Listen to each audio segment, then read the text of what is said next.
Research Service.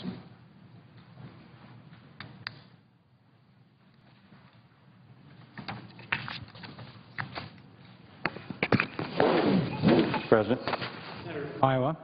Mr. President, first, I ask unanimous consent that Maria Worthen, Brendan Eigelhart, and Andrea Jarko of my staff be granted floor privileges for the duration of today's session. Without objection.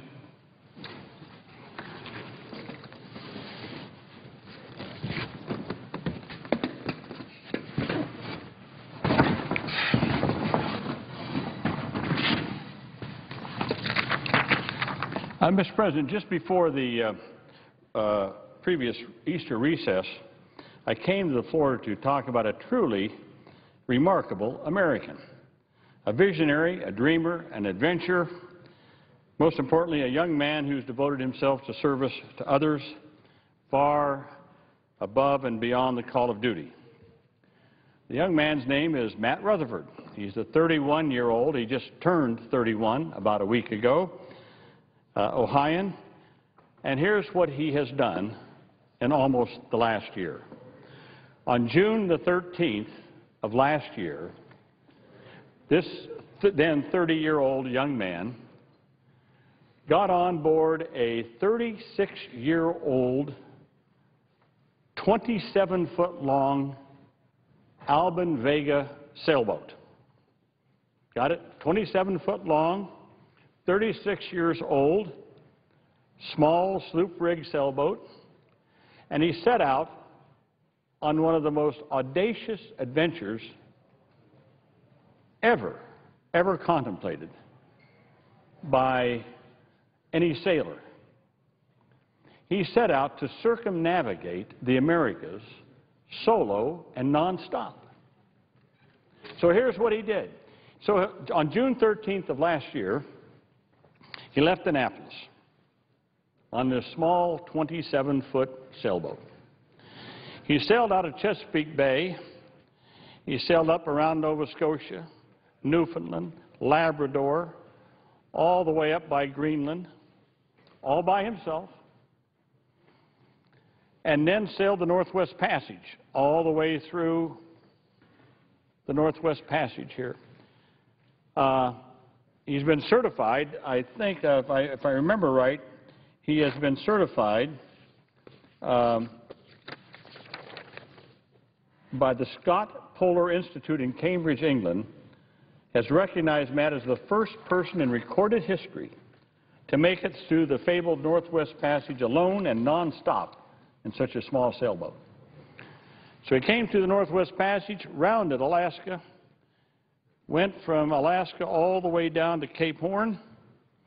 And again, if you know anything about the treacherous waters of Cape Horn, you know that someone in a small 27-foot boat probably doesn't have much chance of making it. But he did it. Went around Cape Horn, all the way up the coast of South America, up to the Caribbean. And today, as I stand here and speak, he is just outside of the mouth of Chesapeake Bay, off the coast of Virginia, the North Carolina-Virginia border, and is going to make landfall this Saturday in Annapolis, 313 days after he started. Solo, nonstop, never touched land. This is one of the most historic adventures ever undertaken by a human being. Solo, nonstop, around the Americas. 313 days in treacherous waters. He has not set foot on dry land for the entire journey. He has not stopped. I've had the privilege of talking to Matt. I've never met the young man, not yet, but I've had the privilege of talking with him on his satellite phone a couple of times just last week. When he said to me that it'd probably be the last phone call he'd make because all of his equipment has now started to fail. He said it's like the boat is talking to me and he knows the journey's almost over. His solar panels have died, his wind generator's gone, his engine doesn't work, he's out of power, he's only under sail, he has no engine any longer. He says, when big waves hit, the boat creaks and groans. And he says he's just about to make it into the mouth of the Chesapeake Bay. What a tremendous, tremendous adventure. Right now, he's about 15 miles off of Kitty Hawk, North Carolina. And so 313 days after he began, he will make landfall this Saturday at the National Sailing Hall of Fame dock in Annapolis, Maryland. First time he's set foot on dry land in 313 days. So, Mr. President, I am in awe of Matt's courage, his character, his audacity to do this. He is in a class with a tiny, tiny group of explorers and venturers, path breakers, who defied odds to accomplish great things. I think of Joshua Slocum, the first person to sail single-handedly around the world. Took him 3 years, covered 46,000 miles. He made many stops, but he did it between 1895 and 1898. The first known solo circumnavigation of the globe. I think of Sir Francis Chichester, who sailed his yawl, the Gypsy Moth IV, from Plymouth, England in 1966. The first person to achieve a true circumnavigation of the world solo, from west to east via the Great Capes. He did so in 226 days with one stop in Australia.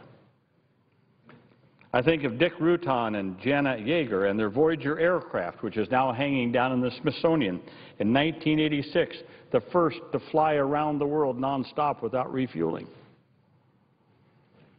I think of the extraordinary feats of physical endurance and courage of Robert Peary in 1909, the first person to reach the North Pole. Roald Amundsen in 1911, the first person to reach the South Pole. Sir Edmund Hillary, the first person to climb Mount Everest, 1953. So, Mr. President, Matt Rutherford now finds himself in this very exclusive company and club of audacious adventurers. However, I would say that Matt Rutherford has, in important ways, surpassed the feats of, say, Slocum and Chichester, because Slocum and Chichester made stops during their voyages.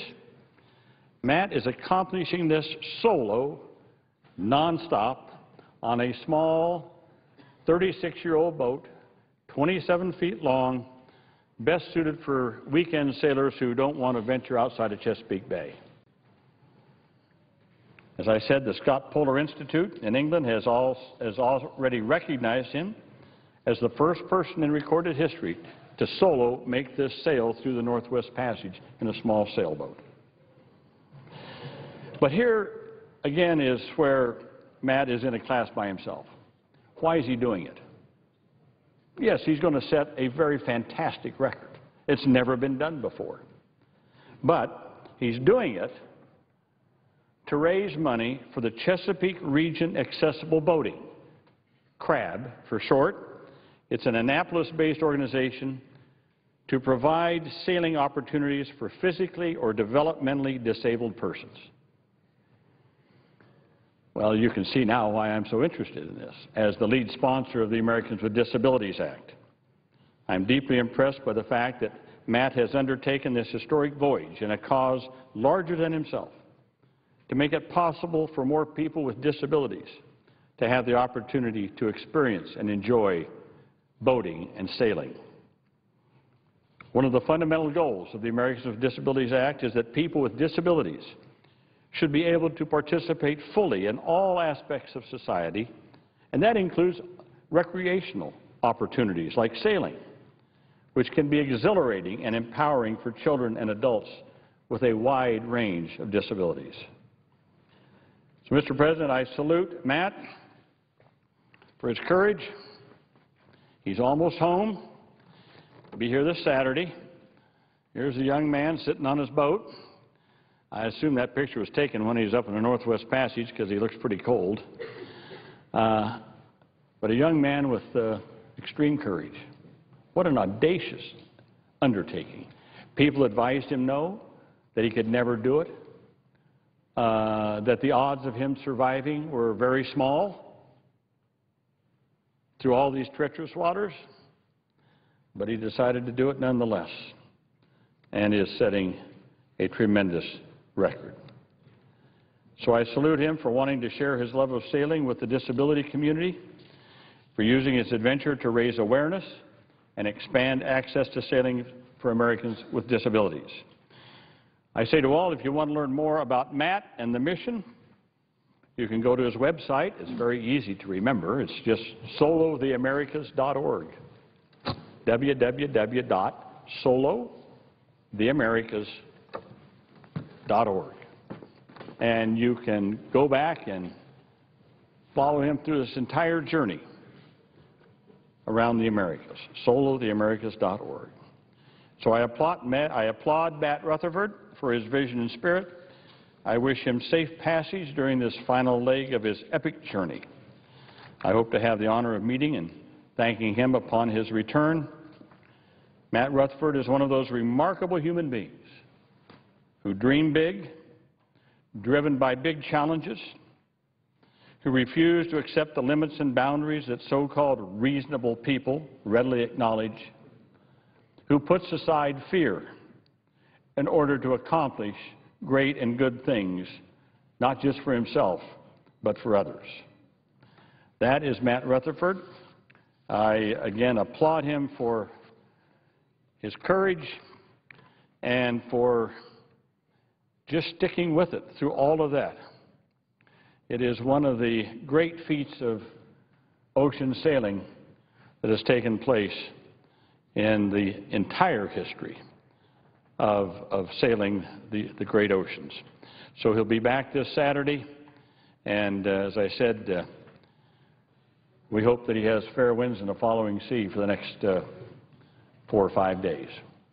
Mr. President, with that, I will yield the floor in a minute, but Mr. President, I asked to put a statement in the record on Arts Advocacy Day, which is April the 16th of this year.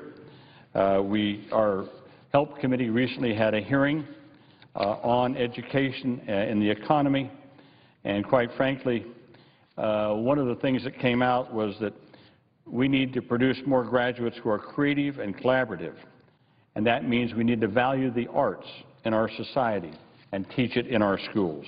So today is Arts Advocacy Day. Advocates for the arts have come to Washington to remind their elected officials about the importance of federal investment in the arts. And so, Mr. President, I would ask the remainder of my statement be made a part of the record. Without objection. I yield the floor. Mr. President. Senator from North Dakota. Mr. President, very soon the Senate is going to be voting on whether or not to invoke cloture on the motion to proceed to the Paying a Fair Share Act of 2012, which would enact the so-called Buffett Rule. Now, it's ironic that we would be debating that subject right now, because there are so many other things that we ought to be doing that would actually address the fundamental problems that our economy is facing right now. If you look at the President's focus on this particular issue, and you look at the fact that since he's become President, what his economic record consists of, here's what we're looking at. Gas prices are up 111% since President Obama took office. There are now 38 months in a row where we've had unemployment that exceeded 8%. We have seen college tuition go up by 25%. We have seen health care costs go up by 23%. The number of people on food stamps in this country is up by 45%. The federal debt that we are handing off to our children and grandchildren is up by 47%. Mr. President, that is this President's economic record. And so it is ironic that we are here today talking about something that even the White House admits is a gimmick that would do nothing to reduce the federal debt, strengthen the economy, or move us towards the fundamental tax reform that is sorely needed for this country. On April 1st, just over 2 weeks ago, America claimed the dubious distinction of having the highest combined corporate tax rate among advanced economies when Japan implemented its corporate tax rate reduction. Yet rather than debating how best to reform our tax code to help American companies compete in a global economy, we are instead spending our time on a politically motivated measure that everyone knows is not going to become law. Before we consider why the Buffett Rule is bad tax policy, let me just start by acknowledging just how inconsequential this change in law would be. According to the Joint Committee on Taxation, Senator Whitehouse's bill would raise tax revenue by $47 billion over the next 10 years. This means that if the legislation, if enacted, would raise each year about half of what the federal government spends every single day. I want you to think about that for just a moment, Mr. President. President Obama has been flying around the country touting the importance of a proposal that, if enacted, would raise about half of one day's worth of federal spending. So between now and this time tomorrow, we will actually spend more federal tax dollars than what this would bring in an entire year. In an entire year. Put another way, the revenue this legislation would generate each year amounts to 0.03% of the $15.6 trillion national debt. 0.03% of the federal debt. This bill would raise less than 1% of the $6.4 trillions in deficits projected over the next decade under the Obama administration's budget. So this bill is clearly not about deficit reduction or taking any meaningful action to get our fiscal house in order. What then is this legislation about?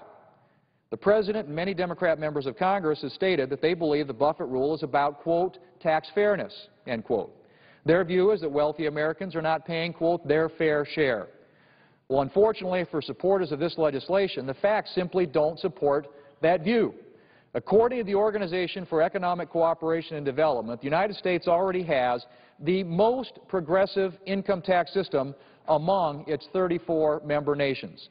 In fact, in 2009, the top 1% of taxpayers by adjusted gross income paid 37% of all federal income taxes, even though they only accounted for about 17% of all income. Let's take the top 5% of taxpayers. They paid nearly 60% of all income taxes, even though they only accounted for about 32% of all income. In 2009, taxpayers with over $1 million in adjusted gross income accounted for 10% of income reported, but paid 20% of income taxes. In terms of effective income tax rates, the Congressional Research Service recently reported that the average effective tax rate among millionaires is already 30%.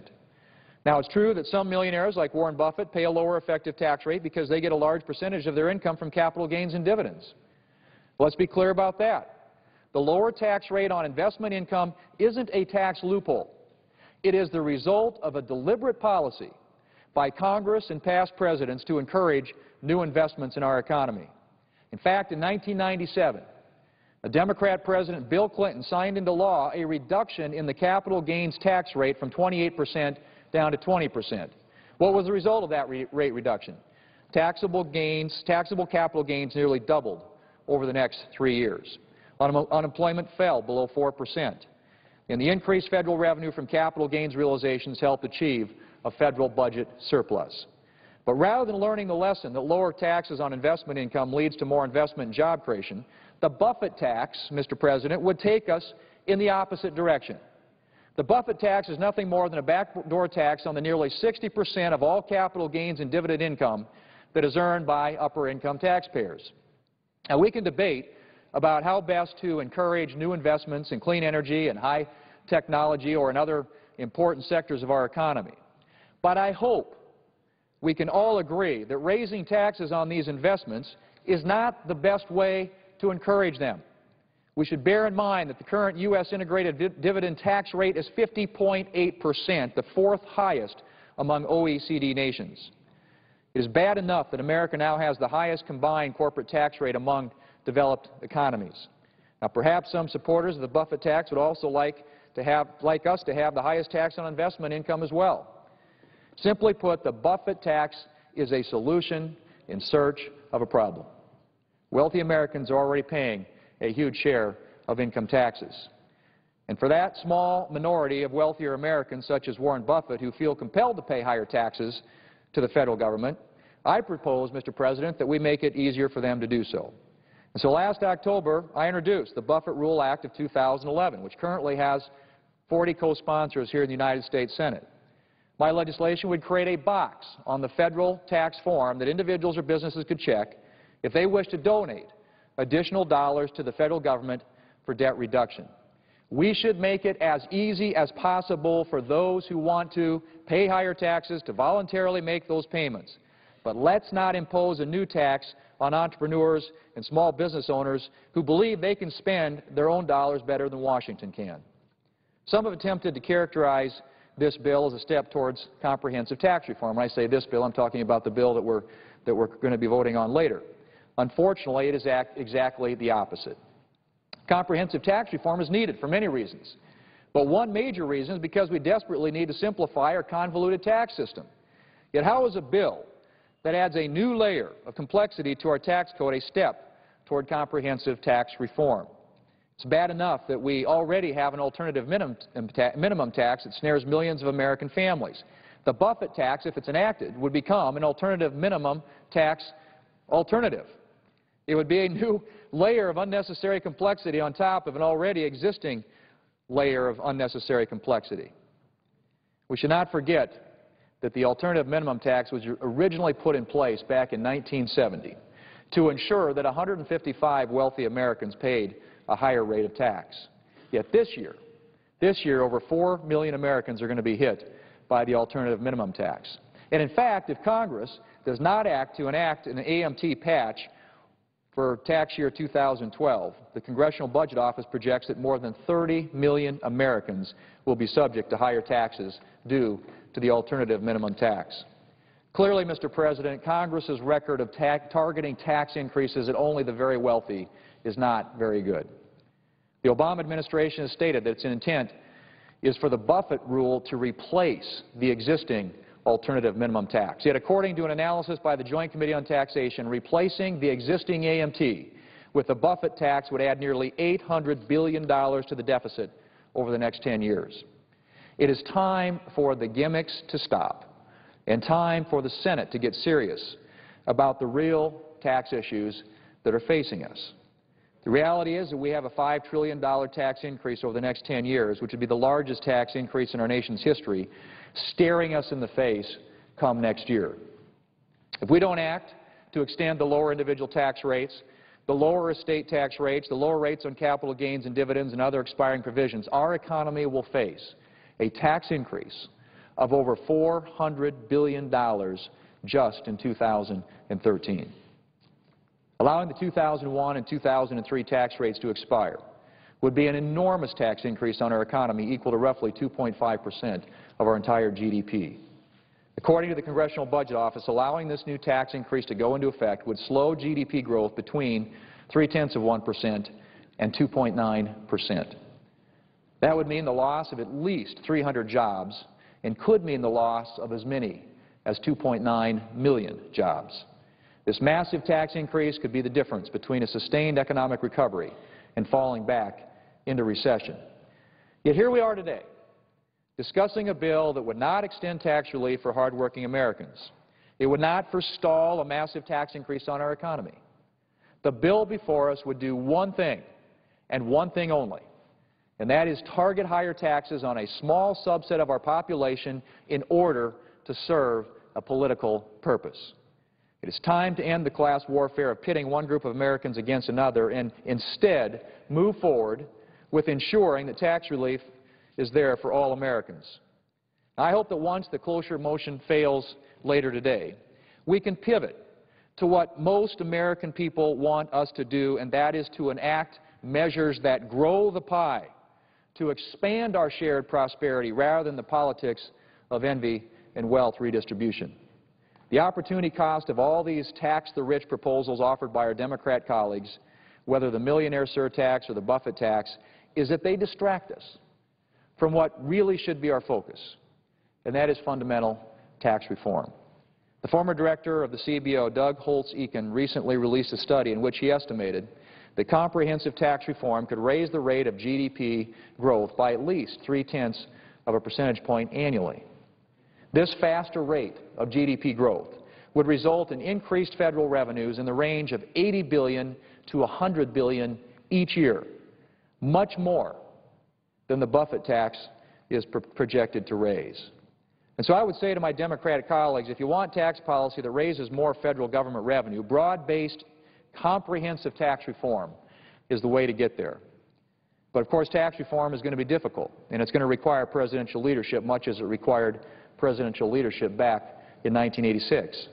It is much easier to promote measures like the Buffett tax that do nothing to improve our tax code or our economy that make for a good 30-second political ad. And I understand why some of my colleagues want us to have this political debate today, but I hope we can quickly move to real pro-growth tax reforms. That would be the best means, Mr. President, by which to promote real tax fairness for all Americans. I believe all Americans want to see this Congress working in a way that expands the pie, not redistributes it. We should be looking at ways that we can grow the economy and create more jobs for more Americans, raise the standard of living, the quality of life that Americans enjoy in this country. And it's clear, Mr. President, the one way not to do that is to raise taxes on the people who invest and create jobs in this country. That is precisely what this particular tax would do. It is the wrong approach. It is clearly motivated by political purposes, nothing more than to create a good 30-second political ad in an election year. But if the American people, I think, see through this, Mr. President, they understand that what plagues Washington, D.C. is not a revenue problem, it is a spending problem. And for those who want to pay more, we have a way of doing that. Let's enact legislation that allows people in this country who have those kinds of incomes, if they choose to check a box and to be able to contribute more in tax revenue toward deficit reduction. But let's don't impose and require and mandate these types of taxes on the people in this country who are creating the jobs and who have an opportunity to help us grow this economy and put more people back to work. That, after all, is what the American people want us to be focused on. Mr. President, I yield the floor. Mr. President. Senator from Montana. Mr. President, I ask to speak as if in morning business. Without objection. Tomorrow, 145 Montana Guardsmen will kiss their husbands and wives, hug their children, say goodbye to their friends, and get on a plane from Billings, Montana, headed for Afghanistan. 2 weeks from today, 95 more Montanans will do the same. Together, these 240 Montana Guardsmen are the latest in a long line of thousands of Montanans to deploy overseas since 9/11. More Montanans signed up for service after 9/11 than any other state in the country per capita. Since then, 6,668 Montana Guardsmen have deployed. Montana's Guard is deployed at among the highest rates in the country. Each and every deployment requires enormous sacrifices from the Guardsmen themselves, their families, holding down the fort at home, their employers, and entire communities. They make these sacrifices quietly. They perform their missions with excellence and professionalism without bragging. So I want to do a little bragging on their behalf and salute each and every one as they prepare for combat. The 484th Military Police Company, leaving tomorrow, is based in Malta and Glasgow and Billings. Their mission will be to help train the Afghan National Police. They'll be immersed in the Afghan culture, working hand-to-hand with local officers deep in the heart of city precincts. What an incredibly important and challenging task, and they are ready. They have been training hard for this job, and many of them bring invaluable experience in civilian law enforcement that will be critical. The 260th Engineering Support Company will also leave Montana April 30th for a year-long tour in Afghanistan. The unit is from Miles City, from Culbertson, and Sydney. They'll perform the dangerous mission of clearing explosive off roads and protecting U.S. convoys from Taliban attack. The 95 members of this unit have received specialized explosive training, and they're ready to go. This past February, 60 members of Bravo Company 1st of the 189th General Support Aviation Brigade left Helena for a tour of Afghanistan. Their unit flies and maintains 6 CH-147 Chinooks, maintain a lifeline of supplies, ammunition, food, and water to our troops. They also help get our troops where they need to go to accomplish their missions quickly and safely. Last March, 12 Montana Guardsmen returned home from duty in Iraq and Kuwait. They flew C-112s, getting troops where they need to go to accomplish top priority missions. In 2011, nearly 100 Montana troops deployed again to Iraq. They were Charlie Company, 1st of the 189th, and they were among the last combat troops on the ground. They provided medevac medevac support for the famous last tactical road march that brought our troops out of Iraq from Camp Adder near Nasiriyah to the Kalbari border, crossing into Kuwait. In 2010, more than 600 Montana Guard troops served in Iraq, and thousands more had deployed there in previous years.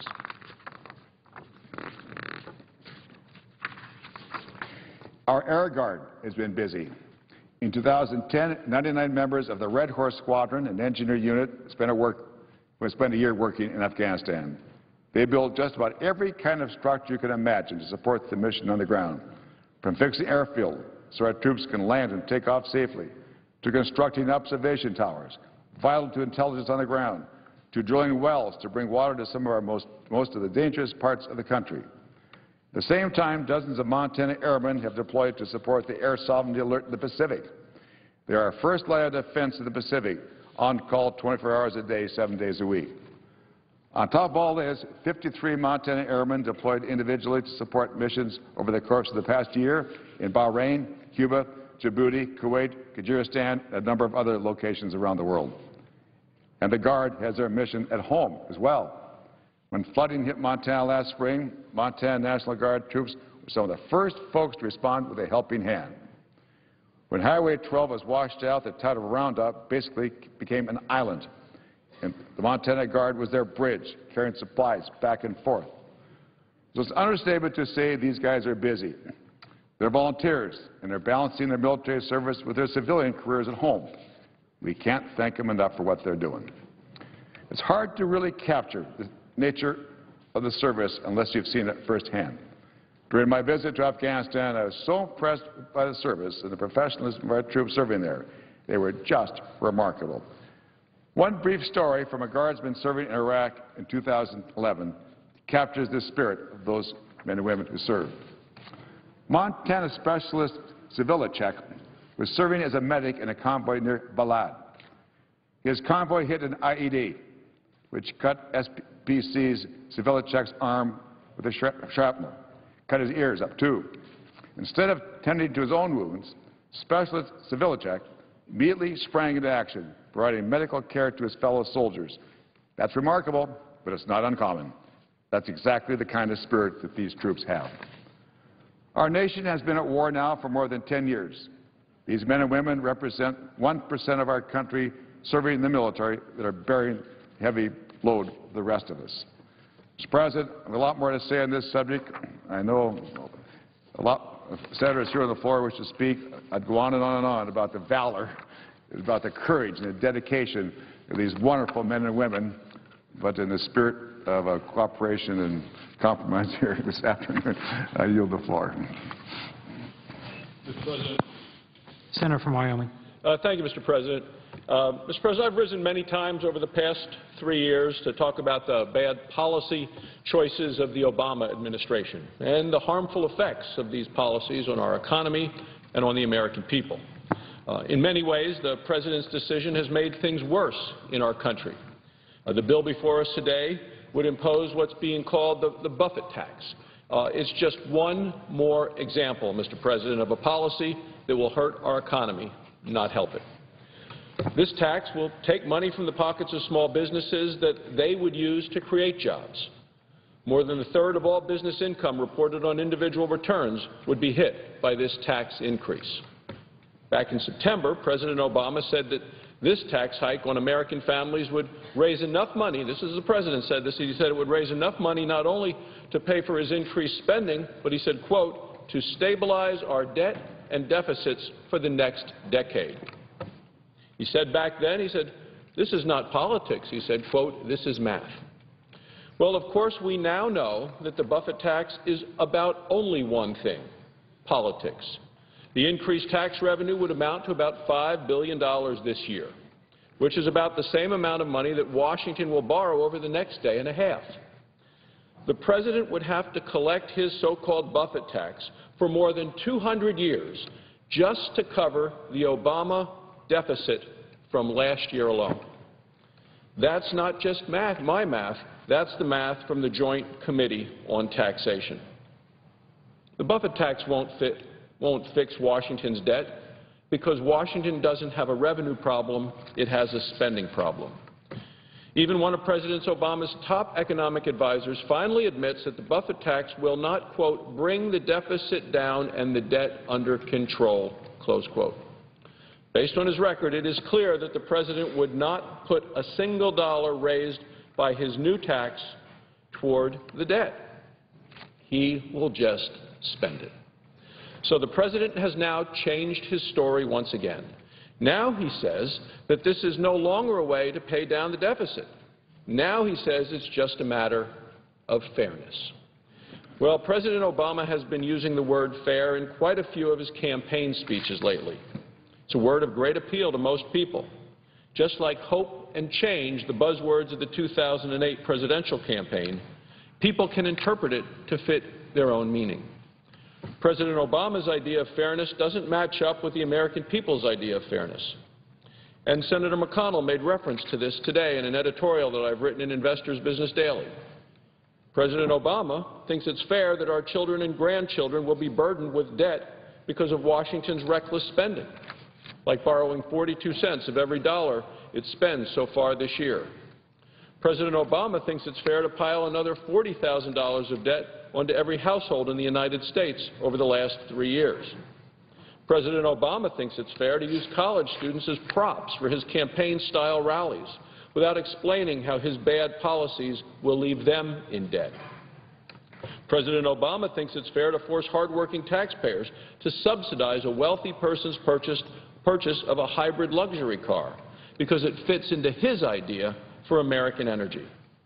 President Obama thinks it's fair to hand out hundreds of millions of taxpayer dollars to politically connected solar energy companies that then go bankrupt. President Obama thinks it's fair to tell thousands of workers that they won't have jobs because he's blocked the Keystone XL pipeline. Why? To solidify his support with a few far-left environmentalists. President Obama thinks it's fair that more than half of his biggest fundraisers won jobs in his administration. That's right, more than half. That's been reported in the Washington Post. President Obama thinks it's fair to give important jobs to people who fail to pay their own taxes, like his own Treasury Secretary. And apparently, President Obama thinks it's fair that 3 years of the Obama economy have left us with more people on food stamps, more people in poverty, lower home values, higher gas prices, and higher unemployment. There are many ways in which the American people's understanding of fairness differs from the way that President Obama has been using the word. To the vast majority of Americans, fair means an equal opportunity to succeed. To President Obama, fair requires nothing less than a totally equal outcome, regardless of effort. To most Americans, fairness allows for the pursuit of their own dreams. It also recognizes that no man and no government can provide a guarantee of success. The waves of immigrants who've come to our shores over generations did so for freedom and for a chance to succeed. They did not come to be taken care of and to have every decision made for them by the government. That's what many of them were leaving behind. When President Obama pushes for equal outcomes instead of equal opportunity, he is trying to pit one American against another. He is telling people that it is not fair that someone else has something that they don't have. Well, that may be a clever campaign tactic, but it is not true, and it is bad for our country. One person getting more does not mean someone else has to get less. In America, it's possible for all of us to prosper. That's what made America different from the very beginning, the prospect that all of us can do better, not at the expense of our neighbors, but by our own effort. There's something that threatens to keep all of us from success. It is the thing that threatens to keep us all from passing on to our children the hope for their own prosperity. It is the crushing debt, the debt that this administration has been forcing onto the backs of American workers. It is the mountain of bureaucracy that stifles American opportunity. The old maxim says that a rising tide lifts all boats. President Obama seems to think it's better to put holes in all of the boats as long as that means that they're all equal in the end. That's what he seemed to be saying in 2008 during one of the Democrat presidential debates. Moderator Charles Gibson asked then Senator Obama why he favored raising taxes on capital gains. Our history clearly showed that when the tax rate has gone up, government revenues actually went down. Senator Obama said that he wanted to raise taxes anyway, he said, quote, for purposes of fairness. In the name of achieving what he considers to be fair, the President was willing to hurt millions of hardworking families who already paid taxes on their income, families who invested some of that income, and now would have to pay higher taxes again when they decide to sell some of those investments. The President didn't even care if Washington ended up with less money as a result of his efforts to punish success. The only important thing was that he thought it would be more fair. Now, that's a pretty extreme definition of what fair means, and it's not one that the American people share. In any fair society, doing better should be a consequence of one's efforts. To President Obama, fairness means getting something for nothing. The American dream is about people using ingenuity, ambition, and hard work. It's about overcoming obstacles. Americans admire the inventor who works long hours in the garage, building and failing and trying again and again until this inventor succeeds.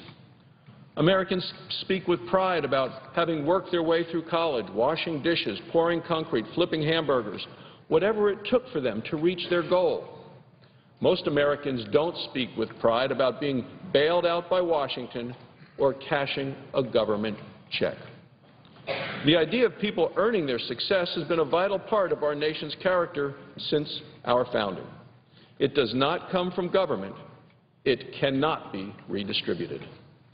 The more government tries to redistribute success, the more strings it attaches. Because a handout from Washington always comes with strings attached. The President's health care law is a perfect example. It's built on shifting millions of people onto Medicaid, a program designed to take care of low-income Americans. Putting more people on Medicaid is not the same as giving them access to the medical care that they need. Giving people unemployment benefits and funding short-term stimulus jobs is not the same as freeing up employers to hire more workers and provide long-term jobs and actual careers. Handing out benefits from Washington may provide a safety net in the short run. When the short run turns permanent, it robs people of the tools and incentives they need to succeed.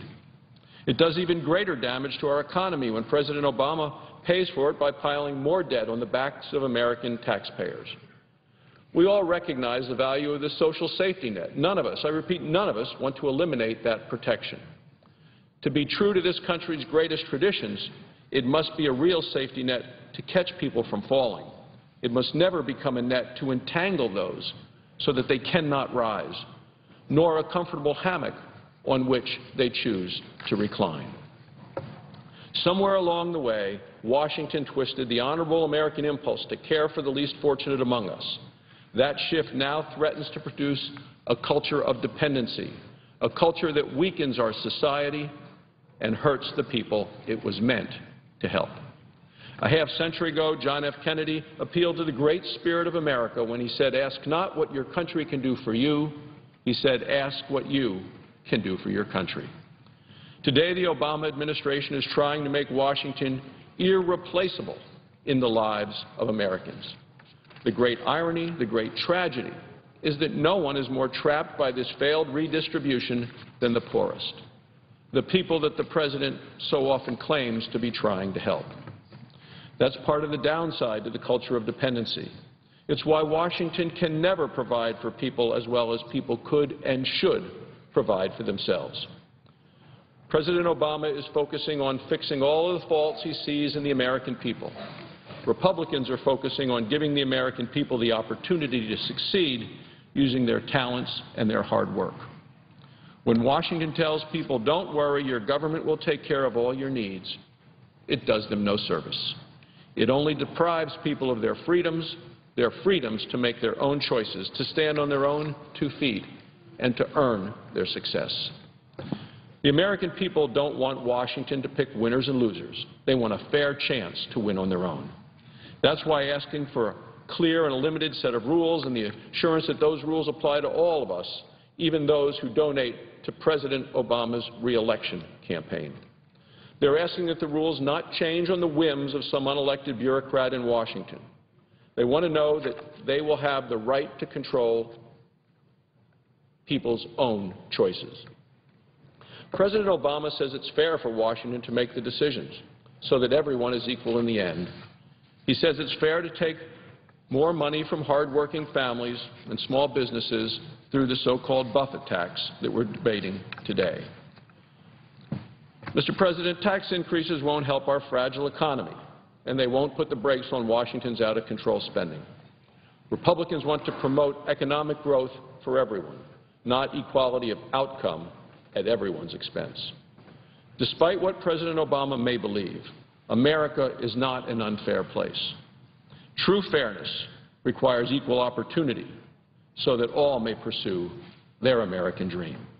That's what America was founded on, and that is the philosophy that must be allowed to lead us to a more prosperous future for all.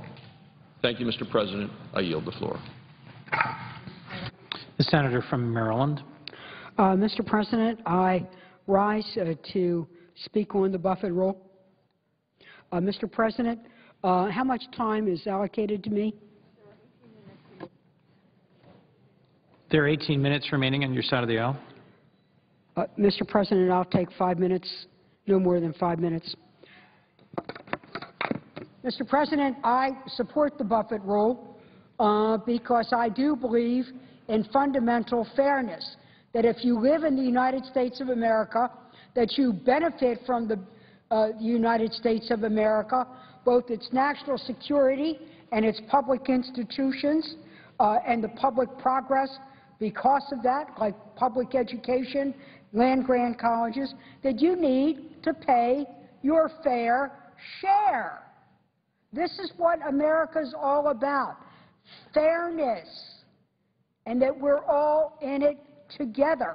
Now let's talk. I've heard all afternoon about, oh, this hardworking entrepreneur and, oh, this hardworking small business.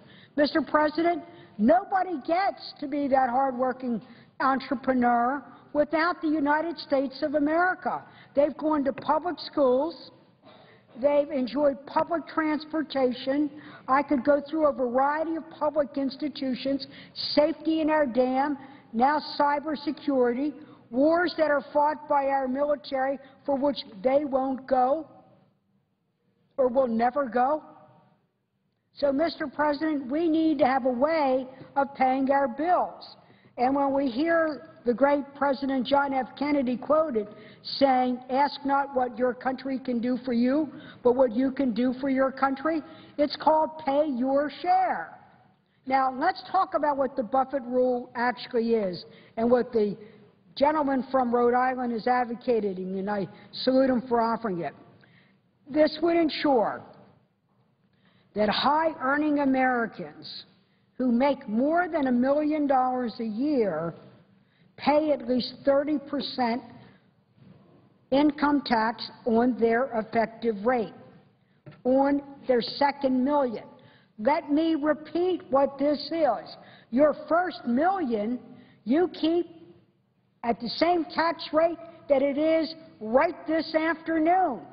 What we're talking about is changing the tax rate not on your first million, but on your second million. Now, I don't think that stifles entrepreneurship. I don't think it breaks the neck of small business. I know so many small businesses, they'd like to make that $1 million and then pay that. What the small business needs is not more tax breaks. They need more customers, which is about more jobs. So, Mr. President, I think this bill really talks about this fairness. It would phase in additional tax liability for taxpayers earning between $1 million and $2 billion to avoid a tax cliff. And they're saying, oh, well, let us keep our money so we can give it to charity. This preserves the incentive for charitable giving, and quite frankly, from what we're told, the highest earning 400 Americans make about $270 million each. They're the ones that paid an effective tax rate of 18%. Now just think, you make $270 million. That's not exactly the entrepreneur in a garage. That's not exactly that small business person, a florist, or like my grandmother running that Polish bakery, or like my father with his little grocery store. $270 million each. They pay 18%. So here it is, April 16th, they paid 18%. And that, by the way, is the rules. All we're saying is you can pay that 18% on your first million, but on that second million, you got to get into the game and start to pay 30%. I think that this is a great idea, and I want my colleagues to be able to, when we vote for cloture, to be able to do this. The Buffett Rule supports fairness in the tax code, so executives don't pay a lower rate than the people who work in the mailroom or in the FedEx trucks delivering their products. It does support prosperity and entrepreneurship. As I said, it doesn't kick in till your second million, and then it's phased in slowly. Now, a lot is saying we don't want these handouts from Maryland, from the federal government. It wrecks our entrepreneurship, our get up and go. I don't believe that. I don't believe that at all. Because if that were true, then why is it with these handouts? Who gets the biggest handouts in our country but those who get tax earmarks? You know, we eliminated them in the Appropriations Committee, but we're yet to eliminate the tax earmarks in the tax code. Look how hard it was to get rid of the ethanol subsidy. Oh, my God, well, we want to get rid of the oil and gas subsidy. You would think that we were Darth Vader on the Senate floor. So every time we want to take away a lavish tax break that only helps a few get more, we're stymied or stifled. Because actually, if they employed as many people in their businesses as they employ lobbyists in Washington, we would be able to lower the unemployment rate. So the other party is willing to bring us off into the brink of of default. Remember when we were dealing with debt ceiling rather than tax billionaires? So we continue now to have that same fight. Mr. President, this legislation that we would pass is a modest down payment when reforming the tax code. We do have to make it fairer, but this is a firm way to be able to do it.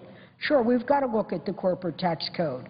We've got to look at how to bring expatriate money overseas and bring it back home. Yes, we have to look at rates. Yes, by the way, we have to reward entrepreneurship and acknowledge the special challenges of being a small and medium-sized business. But that's long range.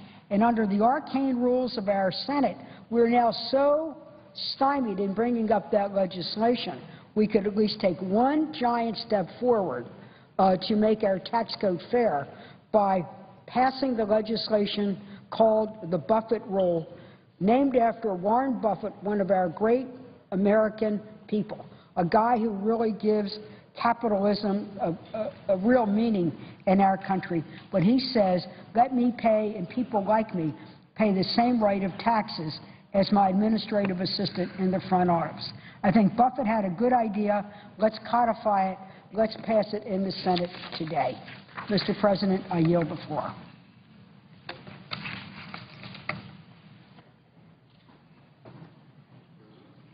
The senator from Arizona. Thank you, Mr. President. Let's ask ourselves a question.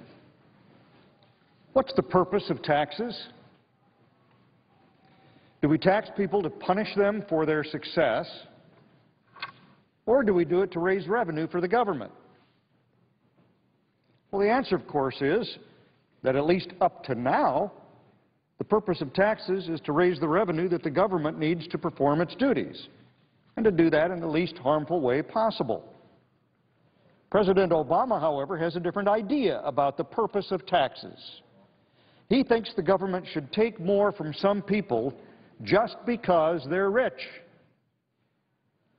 even if the tax increases hurt the economy. So this week the Senate will vote on what's called the Pay a Fair Share Act, or as described by President Obama, the Buffett tax.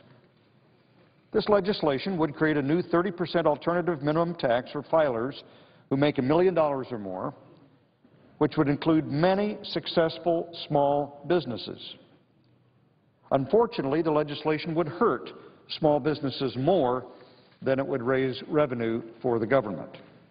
Today I want to talk about why this legislation is fundamentally misguided and why it would be harmful to businesses, workers, and the economy.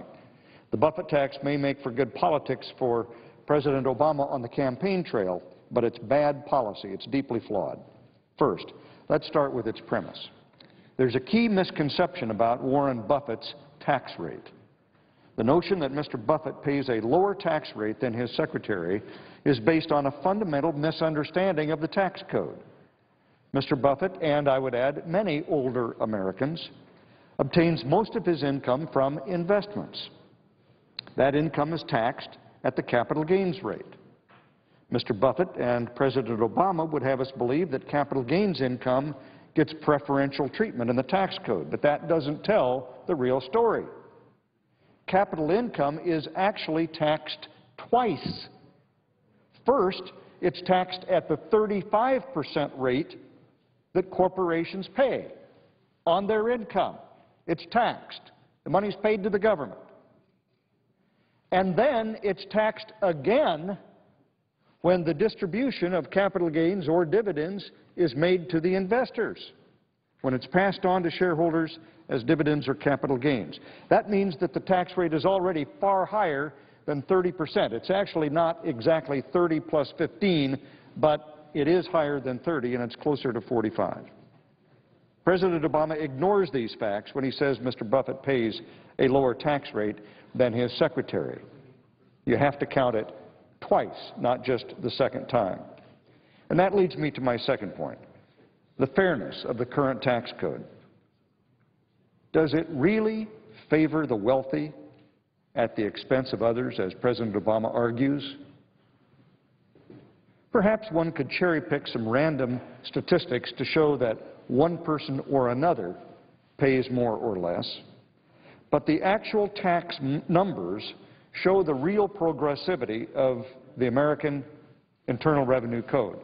And interestingly enough, among all the industrialized countries in the world, ours is the most progressive. In other words, the U.S. income tax code has the wealthier people paying a far higher percentage of income taxes than any other country in the industrialized world. Yes, even more than Sweden, and even more than France, and even more than the other countries in Europe. According to Congressional Budget Office data, the average tax rate paid by middle-income Americans is 14.2%. In contrast, the average tax rate paid by a high-income American is 31.2%, more than twice as much. So the average tax that the secretary or somebody else like that might make, 14.2%. The average tax paid by high-income Americans, 31.2%. Incidentally, President Obama's effective tax rate this year is 20.5%. Should he be paying more, or is that enough? He's got a tough job. Here are some other interesting tax facts. The top 1% of taxpayers pays 38% of total income taxes. Actually, I think these numbers are dated. It is now closer to 40%. And that top 1% of taxpayers only earns 20% of the total income. So, here's the question of fairness. You've got the top 1%. Now, they are the top 1% because they earn the top 20% of all income, the top fifth. But they pay almost twice as much in taxes, 38% in total income taxes. About the top 2%. Well, they pay 48.68%, nearly 50%, in other words, of income taxes. And they earn 27.95% of total income. So you got the top 2% paying almost half of all income taxes. Is that fair? The top 5% pays 58.7%, earns 34.7. The top 10% pays 69.9, say 70%. So you got the top 10% of taxpayers paying 70% of all the taxes, earning 45% of the income. Well, those are certainly the wealthy, and they're certainly paying a big share. How about the less wealthy? Well, the bottom 95%, in other words, everybody but the top 5%, pays 41.3% of income taxes, earns 65% of the money, of the income. Is this fair? Maybe it's not fair that the top 2% pay almost half of all the income taxes. How much would be fair? Should they pay 90%? 95%? How about the 50% of households that pay no taxes and yet receive the same or greater benefits than those who do? Is that fair? The Joint Committee on Taxation estimates that 51% of all households, which includes both filers and non-filers, had either zero or negative income tax liability in 2009. People who do not share in the sacrifice of paying taxes have little direct incentive to care whether the government is spending and taxing too much. Maybe that's why the President has no problem with even more Americans getting a free ride. Here are a few more statistics. The highest 1% of income earners has not seen the share of the income tax burden decline. In fact, their share of income is essentially the same as it was in 2000, but their share of taxes paid is higher. Collectively, only taxpayers with incomes greater than $100,000 a year pay a share of taxes that is greater than their share of income. Actually, Mr. President, I think it's hard to argue that our current tax code that taxes the wealthy to such a high degree is unfair. While the President says it is not fair, I find it interesting that his own Treasury Secretary seems to agree that the current system is fair. Let me read a portion of the transcript from a Finance Committee hearing with Secretary Geithner earlier this year. I asked him, do you think it's fair that the top 1% of earners in the United States pay just about 40% of the income taxes? Secretary Geithner's response, I do, because I don't see how the alternatives are more fair. Next, I asked him if he thought it was fair that the top 3% pay as much as the other 97% of taxpayers in income tax. And Secretary Geithner responded, quote, again, I do. So, Mr. President, if we want an income tax system that's fair according to the Obama administration's own standards, we already have it. The argument that top-tier earners aren't doing enough just doesn't hold water. The third problem with the Buffett tax is that it would harm many small businesses. According to the most recent Treasury Department data, 392,000 tax returns reported income of $1 million or more. Of those, 331,000 reported business income, and 311,000 met the Treasury's definition of business owner. So this is a tax that would disproportionately affect small businesses and other job creators. 4 out of 5 tax filers that would be affected by the Buffett tax are the very businesses we are counting on to lead us back to an economic recovery. If enacted, these tax increases would have real negative effect on employers trying to create jobs. And this isn't just my opinion. Take, for example, the International Franchise Association, which recently said this: franchise business owners could be significantly challenged to grow and create new jobs as a result of the Buffett Rule, a tax increase on individuals and small business owners. It continued, quote, taxing job creators will seriously impede the ability of franchise businesses to expand their operations and to create new jobs, particularly multi-unit franchise operators and the majority of franchise businesses who file their business income on their own personal tax return. End of quote. So these are the very folks the Treasury Department identified as paying taxes as individuals, but who are in fact business owners. Under current law, a massive tax increase on income, capital gains, and dividends is already set to occur on January 1st of next year. In addition, under Obamacare, some Americans will be hit with a 3.8% investment surcharge beginning next year. Imagine what all of these taxes will do to small businesses and startup companies. But that's not enough new taxing for President Obama in his war against investments and success. According to economist Stephen Enton, tax increases on capital are some of the most destructive to the economy.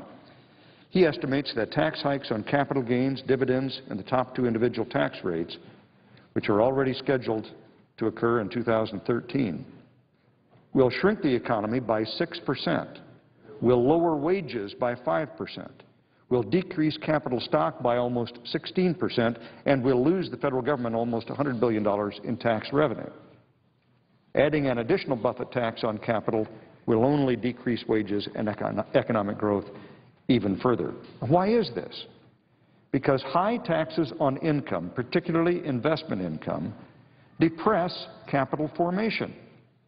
There are fewer investments, which damages the abilities of business to grow, to create jobs, or to pay higher wages.